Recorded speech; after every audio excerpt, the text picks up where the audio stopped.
한 주를 은혜 가운데 잘 보내셨습니까? 하나님은 우리가 늘 말씀 속에서 귀한 답을 얻고 은혜 속에서 하나님을 바라보기를 원하십니다.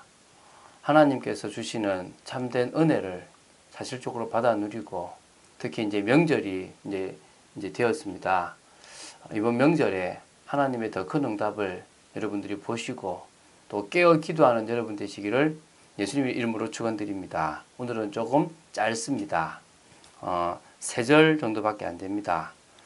이 내용들을 통하여 다시 한번 예수님께서 이 땅에 오신 이유들을 한번 되새기는 축복의 시간 되시기를 바랍니다.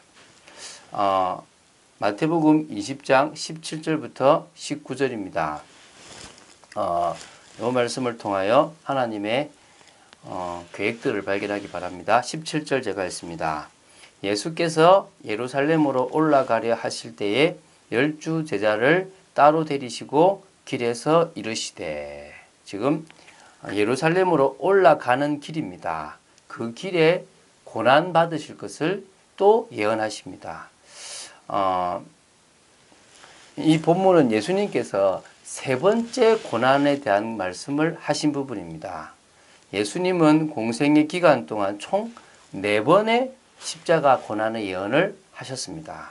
첫 번째가 베드로가 이 신앙 고백을 했던 그 빌립보 가이사라 지방에서의 일입니다. 그리고 그때 이제 그때 이제 베드로가 고백한 후에 예수님께서 십자가 지실 것이다, 죽게 될 것이다라는 것을 얘기했습니다.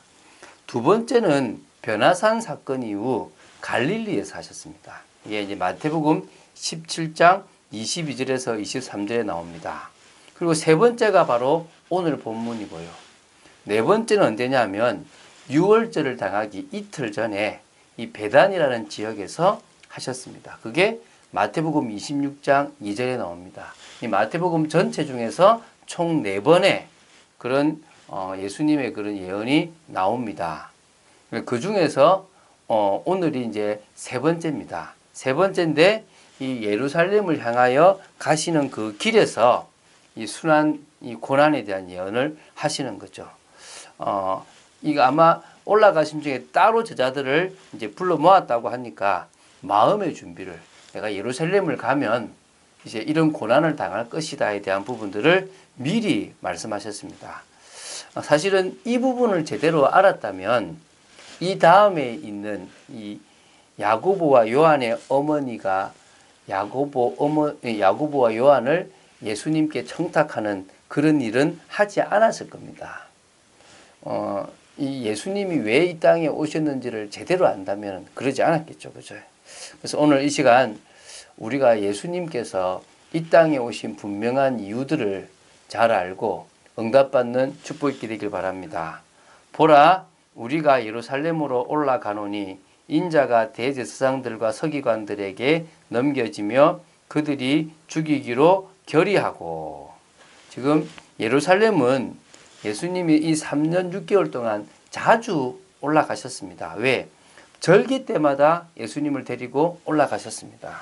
그런데 특별히 지금 이제 마지막으로 예루살렘을 가는 겁니다. 그래서 이때 보라라고 얘기를 합니다. 이 헬라어로 이두라는 감탄사를 쓰셨는데요.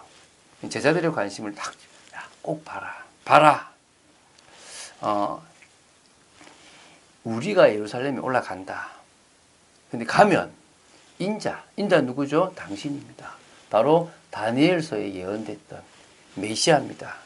대제사장들과 서기관들에게 넘겨진다. 구체적으로 설명했습니다. 누구한테 넘겨지는지. 십자가에 죽을 것을 막연하게 얘기한 게 아니라 대제사장들과 서기관들에게 내가 넘겨질 것이다. 그들이 나를 죽이기로 결의할 것이다. 이게 지금요, 사내들인 공회에서 이런 결정을 하게 될 거라는 겁니다. 거기서 신문 받고 거기서 결정되고 그것을 빌라도에게 보내서 이제 형을 해달라고 하게 되는 겁니다. 그걸 지금 구체적으로 주님께서 예언을 하신 겁니다. 사실은 당신은 죽기 위해서 이 땅에 오셨습니다. 이 죽음이 십자가에서 끝내는 완전하고 영원하고 축복된 죽음입니다. 그래서요 19절에 이방인들에게 넘겨주어 그를 조롱하며 채찍질하며 십자가에 못 박게 할 것이니 제3일에 살아나리라. 이방인들에게 넘겨준다는 것이 바로 이 로마군에게 넘겨준다는 것입니다. 바로 그때 누가 재판하는 겁니까? 빌라도가 재판하죠. 우리가 사도신경에 본디오 빌라도에게 고난을 받는다. 그리고 죽는다라는 표현이 나오죠. 사실은 빌라도는 무죄를 석방하고 싶었지만 민중들의 소요 때문에 결국 십자가 사형을 선고하고 맙니다. 그리고 로마 병사들이 예수님을 조롱하고 채찍질하고 십자가에 못 박게 됩니다. 그래서 여기 보면 조롱한다는 이 표현이요.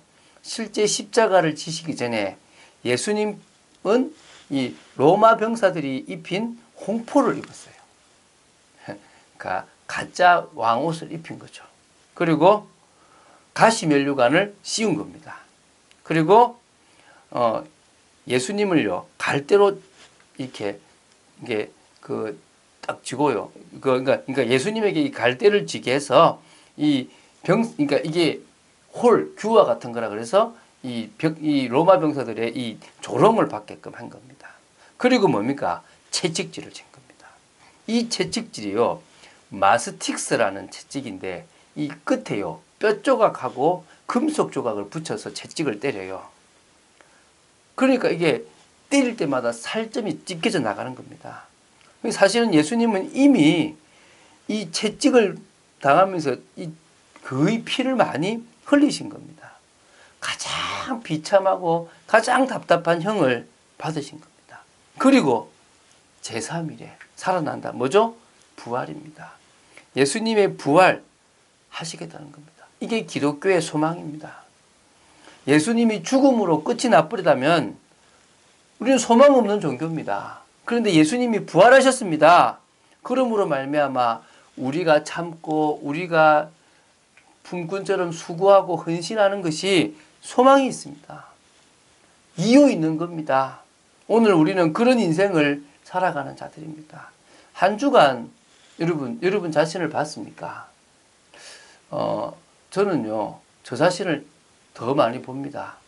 참 많이 고장났구나. 정상이 아니다. 하나님의 은혜 아니면 안 된다. 12가지 인생의 문제로 이미 나는 틀린 각인, 틀린 뿌리, 틀린 체질이 형성되어서 내 인생 고장나 버렸습니다. 이 복음의 능력으로만 나는 회복될 수 있습니다. 더 복음 속으로 들어가고 더 복음 속에서 나를 만들어 가야 됩니다. 그래서 이 땅에서의 완전한 회복은 사실 없습니다. 천국 가야 끝나는 거죠. 우리는 이 땅에서 영적 싸움합니다. 주님 바라보는 겁니다. 성령이 역사하시도록 하는 겁니다. 제가 한 주간 그 얘기했거든요. 나는 성도한테 2가지를 설명한다. 특히 예수 믿게 하는 사람 첫 번째 뭐냐? 생명에 대해서 설명한다. 그리고 성령의 역사를 설명한다. 이 2가지만 이해되면 끝나버린다. 여러분 이 2가지가 이해된 여러분 되시기 바랍니다. 생명 얻지 않고 교회 다니면 종교생활입니다. 생명 얻지 않고 열심히 한다. 결국 무너집니다. 그런데 생명 얻었습니까? 성령의 역사 보지 않으면요. 머리로는 되는데요. 마음이 움직이지 않습니다. 갈등합니다. 그런데요. 성령의 역사를 체험해버리면요. 우리는 들어가 버립니다. 우리는요. 헌신해 버립니다. 우리는 넘어서 버립니다.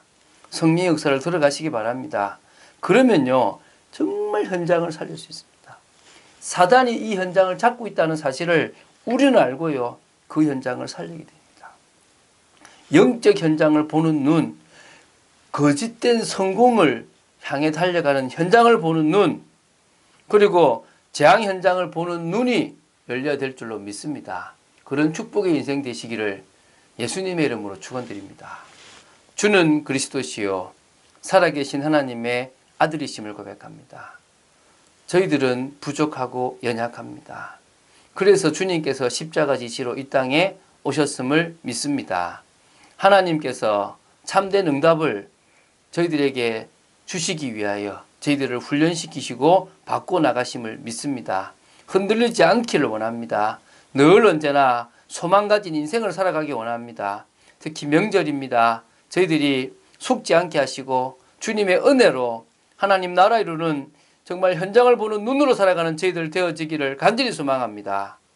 주 예수 그리스도 이름으로 기도드립니다. 아멘.